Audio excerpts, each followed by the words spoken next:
The Theosophical Society in America presents an interview with Mrs. Radha Burnier, International President of the Theosophical Society, conducted by Mrs. Dora Kunz, President of the Society's American Section.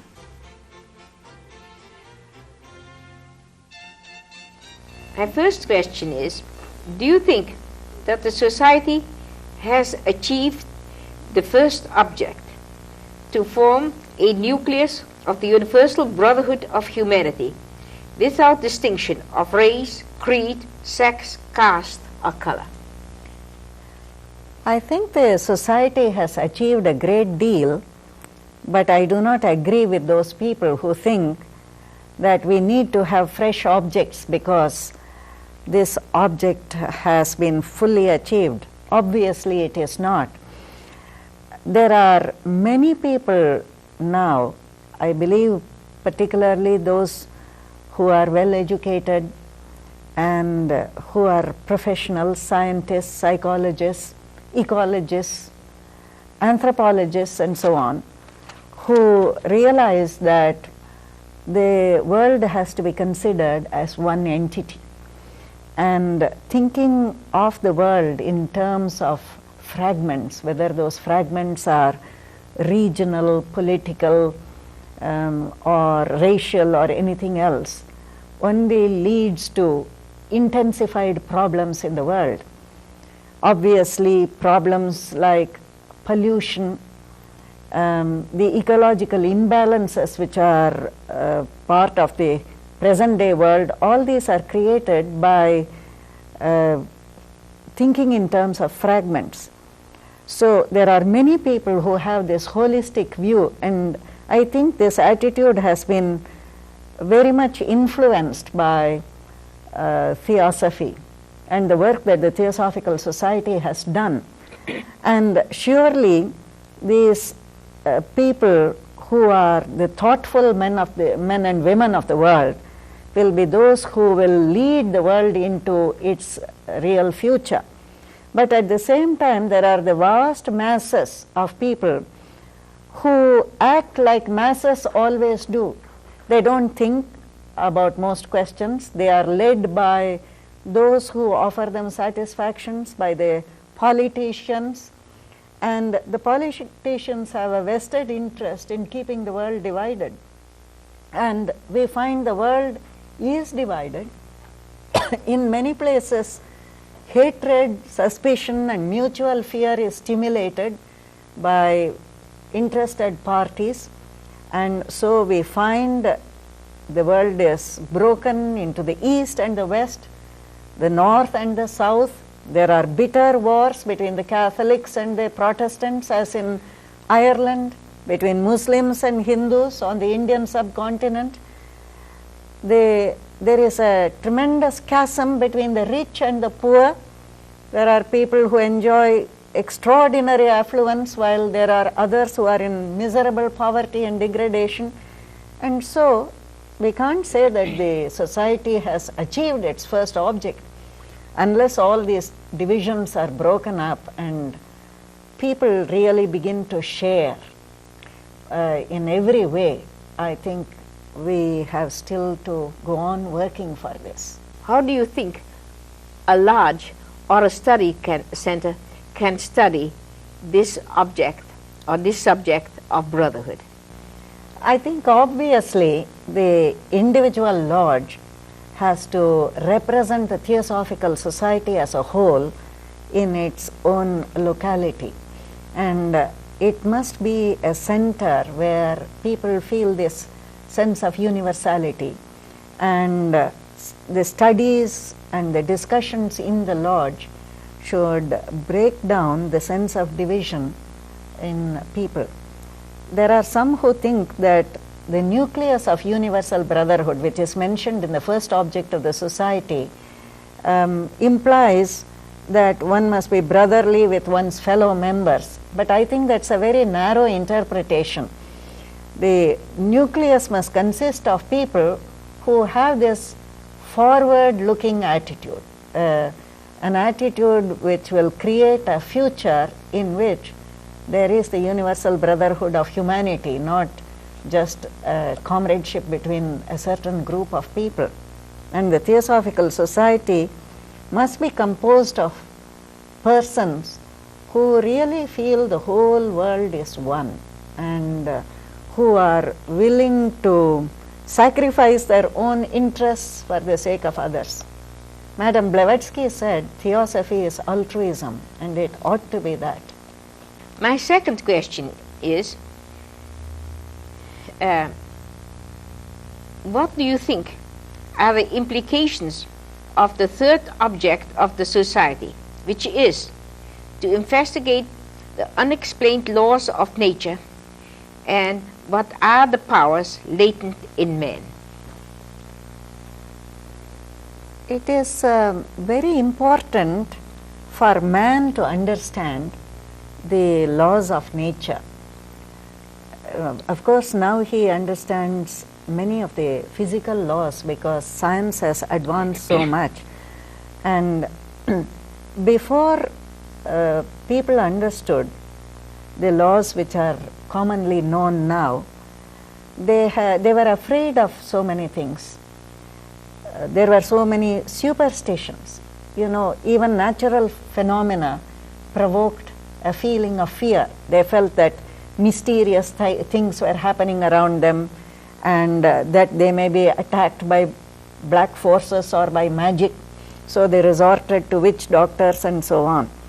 Now, the laws of nature are exist at the invisible levels also, at the psychological levels. And human beings have done very little to understand the psychological laws, with the result that at that level they feel helpless, they feel rather afraid, they are superstitious.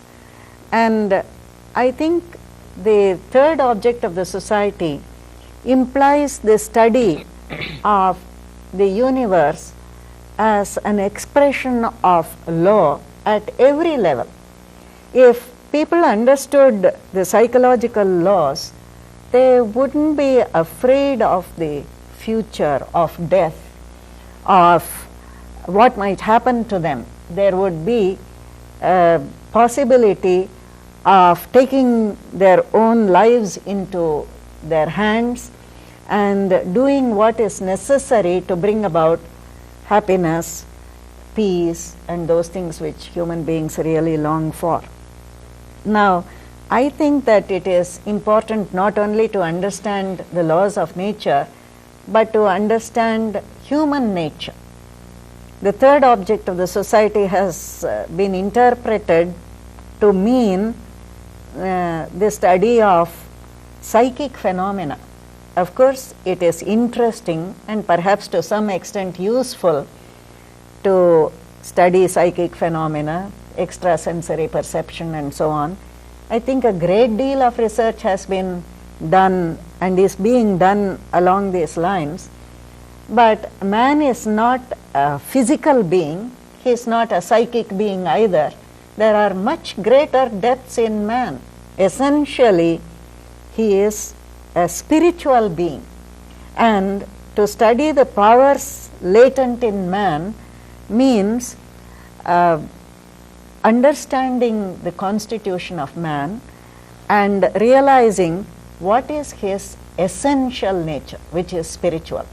And there are powers which belong to that spiritual area. I think love, for example, is part of the spiritual nature. Love is a great power. People think of power in terms of in materialistic terms, but I think one can think of power in spiritual terms. If there were love in the heart of man, the entire world would change. We spoke about altruism a little while ago. Well, altruism is not very different from love.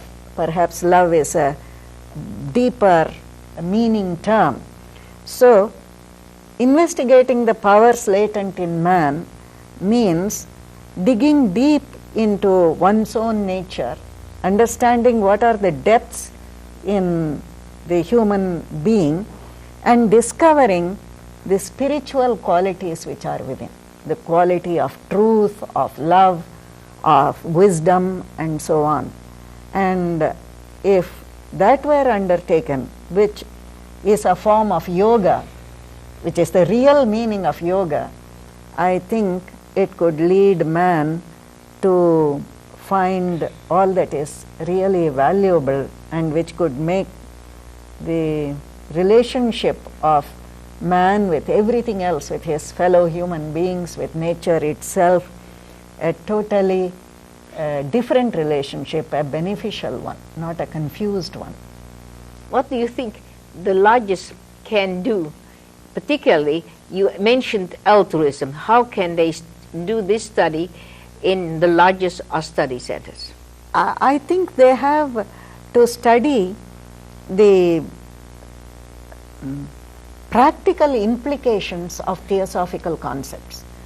I think every aspect of theosophy has a practical implication, but very often the study becomes theoretical, unrelated to one's psychological state, one's relationship with one's fellow human beings, and so on. But every concept has some relevance to daily life. And the HPB and various others have spoken about the importance of self-knowledge. I think that is also forgotten. Self-knowledge is very important. The Greeks spoke about it, and there was the famous maxim, man, know thyself. I think the lodges of the Theosophical Society should not forget the whole question of self-knowledge, or even the study of the book of nature. Nature is not only the trees and the plants and all that, but human nature is also nature, and it is important to study life itself. And I think all books are an aid to understand life. Books are not an end in themselves, they are a means to an end, which is the understanding of by man of himself, of nature, and of his relationship with nature. What are some of the most important concepts in the theosophical teachings, from your point of view? I think the most important concept is, of course, the concept of wholeness, which people are beginning to realize now, the unity of all existence. And if that concept is understood in its deepest sense, it leads to various other concepts inevitably. Even scientists now say that you cannot harm some part of the world without harming other parts. For a long time, people have realized that the world is interlinked, and that economically, politically, what happens in one part of the world has repercussions on other parts of the world and on other people. That is all true. But at a deeper level also, this is a fact, and that is what the Theosophical Society or Theosophical teaching stresses, the wholeness of existence. And I think following that is the concept of responsibility. The Dalai Lama, when he spoke here in Wheaton some time back, made a very striking statement, which is very similar to the statement which Krishnaji very often makes. He said that you are responsible for the whole world. It seems a rather sweeping statement, but I think it is a very important one, and Theosophical teaching stresses this individual responsibility. It is implied in the whole law of karma or of harmony. I think karma is not something to be studied as an abstract theory, but as something which has a practical relevance, which we mentioned. If one understands karma, one becomes a responsible human being. It means that whatever we think and we do, what we speak, all that has a consequence which may be immediate or it may be delayed, but it has a consequence. And all of us are either doing something which helps the world, or we are adding to the confusion and problems of the world by the way in which we think and act. I think Theosophical teaching stresses this very much. And if we are responsible, then we can either create a future which is a future moving towards perfection, towards progress, or a future which keeps humanity where it is or puts it one step back. Each one of us has a part to play in creating that future. The future does not come by itself. There is no such thing as chance or determinism. And so this is a very important principle of theosophy. In the present day, there are a lot of so-called gurus. I think there are a lot of bogus teachers who are giving an impression that the individual does not have to try to live intelligently to find out what life is all about, how it has to be lived, and so on.